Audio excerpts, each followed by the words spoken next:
चुनाव के माहौल में आरोप प्रत्यारोप अब अपने चरम पर पहुंच गया है। अपने उम्मीदवारों के प्रचार के लिए पहुंचे नेता लगातार विरोधकों पर हमला बोल रहे हैं।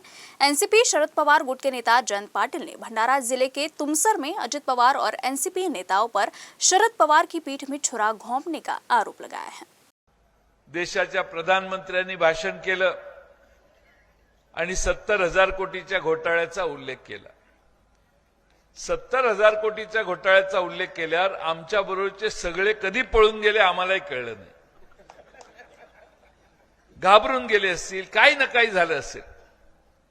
सगळ्यांच्या डोक्यावर टांगत्या तलवारी चौकशांच्या होत्या आणि त्यामुळे तिकडे गेल्यावर आपले चौकशा थांबतील, आपण फार भानगडीत पडायला नको, अशा मानसिकतेत असणाऱ्या लोकांनी शरद पवार साहेबांच्या पाठीत खंजीर खुपसला, पक्ष सोडला आणि दुसऱ्या बाजूला जाऊन चटकन मंत्री झाले। काही मंत्री झाले, काही आमदार राहिले।